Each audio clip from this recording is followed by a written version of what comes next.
What is up, everyone? Welcome to episode 121 of the Idiotic Sports Talk. I'm your host, Liam Gavin, coming to you live from my dining room table. And today I want to give you all the recap in the conference finals.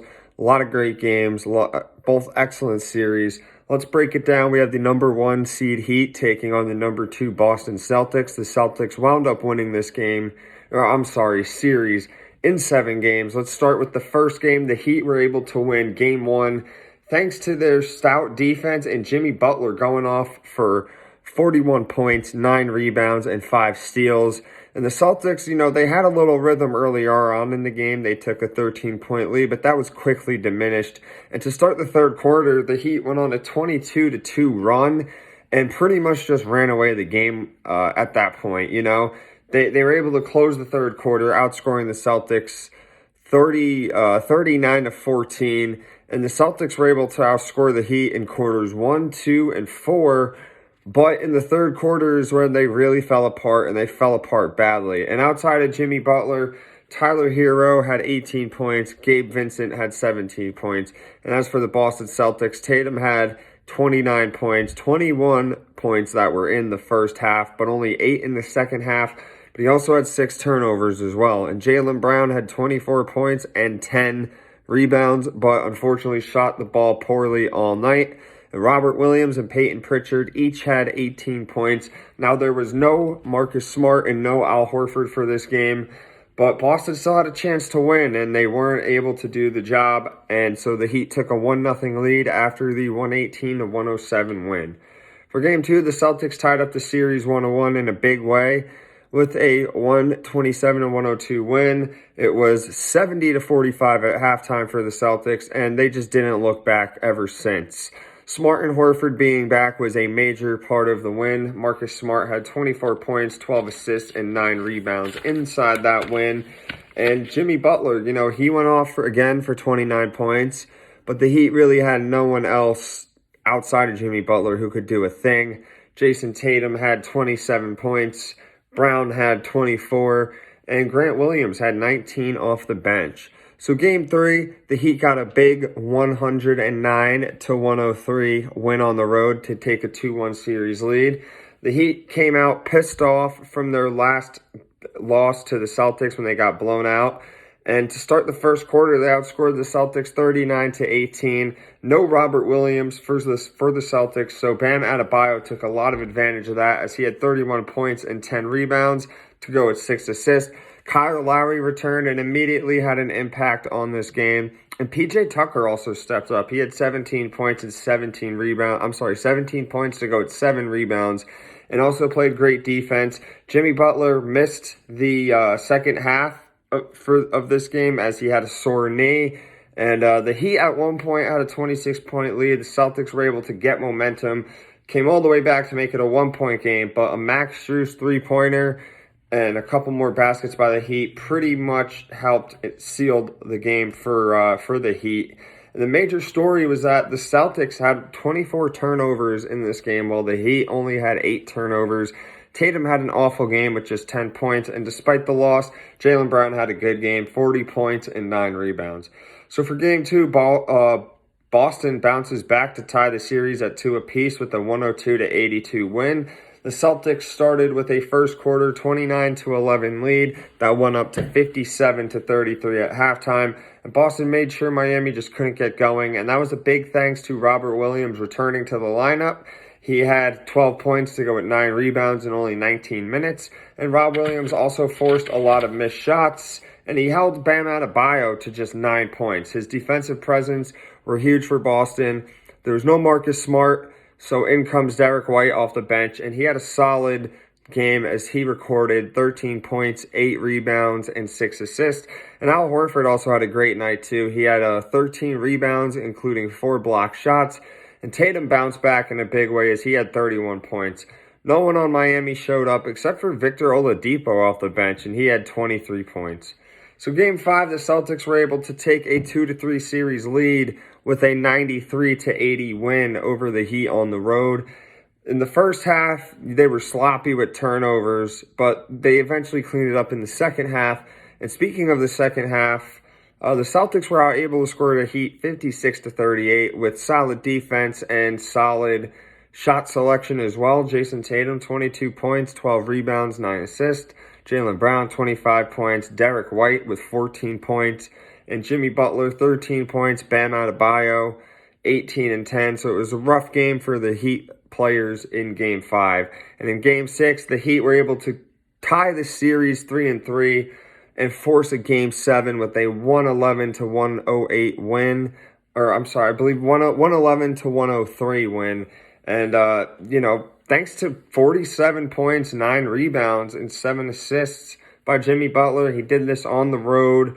It was kind of like a 2012 LeBron vibe when he did that against the Celtics, too. And Kyle Lowry finally played a good game in this series, finally played a good game in the playoffs, as he had 18 points and 10 assists. And the Heat were able to knock down clutch three-pointers, which was a big help from Max Strus, who knocked a few clutch ones down, and he had 13 points on the night. And the Heat were just more physical, and they wanted to win this game more. And as they attacked Boston in the paint and forced themselves to the free throw line, and really did not miss at the free throw line either. Boston had good looks all night, but the shots just were not going in. And Smart and Al Horford, they played absolutely terrible this game. Brown had 20 points, but he missed 2 crucial free throws as the game was tied in the final minutes. Tatum had 28 points, 9 rebounds, but, he turned the ball 4 times over. He turned it over 4 times in the fourth, and Derek White played great off the bench as he had 22 points to go with some solid defense. Now, Game 7, the Boston Celtics got the win 100-96 as they beat the Heat in the series, and they advanced to their first NBA Finals since 2010. The first quarter, the Celtics dominated with a 32-17 lead, but in the second quarter, Jimmy Butler and the Heat got hot as they bounced back to take to not take a lead, but they were down 55-49 at halftime. And the third and fourth quarters were both very close, especially in the fourth when the Celtics had a 13-point lead with just a few minutes left, and then the Heat cut it to a 2-point lead. Butler took an ill-advised 3 in transition that he missed. Some say it was a bad shot, but I understand he was the best player on the Heat team, so you kind of want him making that shot or taking the shot. If he makes it, he's a hero, So he was feeling himself, but he missed it, and that led to Marcus Smart getting the ball and getting two free throws, which sealed that game. Jason Tatum, 26 points, 10 rebounds. Jaylen Brown, 24 points. Marcus Smart, 24 points and 9 boards. And Al Horford, 14 boards. As for Jimmy Butler, 35 points and 9 rebounds. Bam Adebayo had 25 points and 11 rebounds.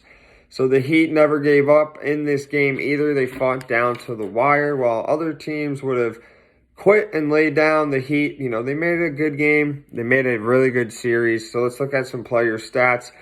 So Tatum averaged in this series 25 points per game and 8 rebounds per game. Jaylen Brown averaged 24 points per game and 7 rebounds per game.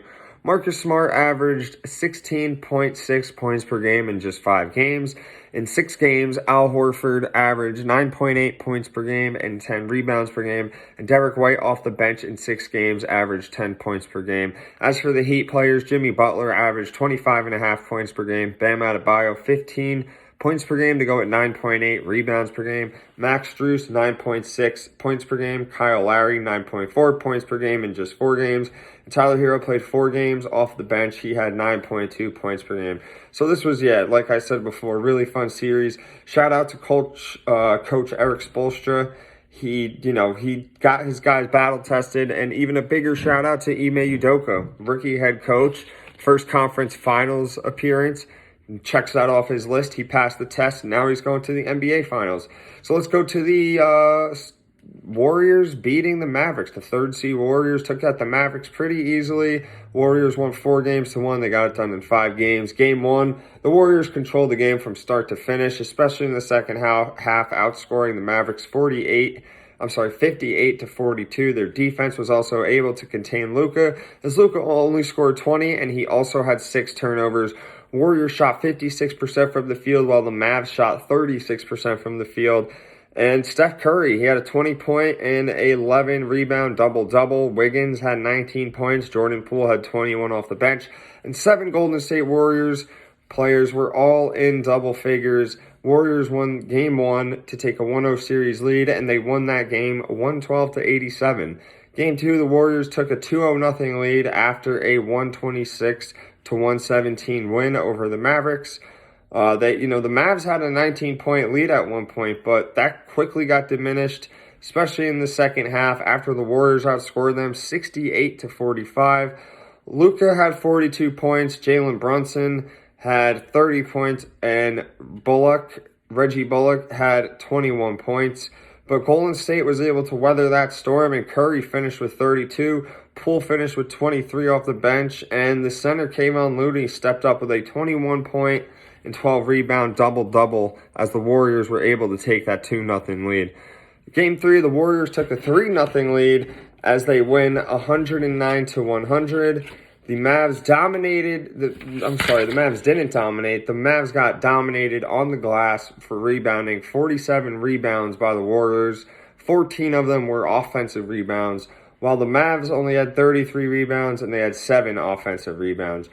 Kevon Looney had 12 boards, and Andrew Wiggins had 11 boards, to go with 27 points for Wiggins as well, and a nasty poster dunk that was on Luka Doncic. Curry had himself a game with 31 points and 11 assists, and Luka had a 40-point, 11-rebound game. Spencer Dinwiddie had 26 points, Jalen Brunson with 20, and those three combined for 86 out of the 100 Dallas points. The other 6 players in that game combined for just 14 points. Bullock played 40 minutes and Maxi Kleber played 25 minutes. Both of them had a combined 0 points. Game 4, the Mavs were able to avoid a sweep by getting a 119-109 victory. The Mavericks had a 29-point lead to start the fourth quarter, but that was cut down to 8. But the Mavs were able to stay the course, and they were able to stay alive and force a Game 5. Luka had 30 points, 14 rebounds, and 9 assists. But the big storyline was Bullock and Kleber combining for 31, when in Game 3 they combined for 0. Bullock had 18, Kleber with 13. Dorian Finney-Smith also had 23 points as well. And the Mavs were just able to drain threes all night as they shot 46.5% from three-pointer, and the Warriors were only able to shoot 35% from 3. Curry led the Warriors in scoring with 20 points, and the rookie Jonathan Kuminga stepped up off the bench with 17. Game 5, the Warriors were able to close out the series with a 120-110 victory. Klay Thompson was on fire. He was the player of the game as he dropped 32 points in this game. Steph Curry had 15 points and 9 assists. Jordan Poole had 16 points, 6 rebounds, and he also had 6 assists off the bench as well. The Warriors were able to just dominate the paint like they did all series long. As you look at Kevon Looney, he had 10 points and 18 rebounds. Wiggins had 18 points and 10 rebounds. And even Draymond Green had a good game. He had 17 points, 9 assists, and 6 rebounds. As for Mavericks, Luka Doncic, 28 points, 9 rebounds, 6 assists. And Spencer Dinwiddie had 26 points again. But the rest of the team just didn't show up, as the Warriors were able to advance to their first finals appearance since 2019 and their 6th finals appearance in just 8 years. They won 3 of the titles, so they're back in the finals. I know they feel good. Let's go over some player stats. Steph Curry averaged 23.8 points per game, 6.5 rebounds per game, and 7.5 assists per game. Klay Thompson, 18.6 points per game. Jordan Poole off the bench with 16.5 points per game. Andrew Wiggins, 18.6 points per game to go with 7.2 rebounds per game. Kevon Looney, 10.6 points per game to go with 10 rebounds per game. And Draymond Green, 10.6 points per game, 6.5 rebounds per game, and 5.6 assists per game. As for Luka Doncic on the Mavericks, 32 points per game, 9.2 rebounds per game, 6 assists per game. Spencer Dinwiddie had 16.6 points per game. Brunson with 18 points per game, and Dorian Finney-Smith with 12 points per game. It was clear that Luka needs help badly. His team is very inconsistent, doesn't have a second guy who can consistently get buckets every single night. And the Mavs need a true big man. Dwight Powell and Maxi Kleber just aren't the solution. They were getting bullied pretty much all postseason long, and especially against the Warriors' big men, Kayvon Looney and Andrew Wiggins. So that's it for my conference finals wrap up. Thank you all for watching. Make sure you subscribe to my YouTube channel, follow me on my Instagram, and do what you can to share, like, and promote my page. I'll be giving my finals predictions tomorrow before the game starts. Hope you all tune in. Thank you for listening. Have a wonderful day.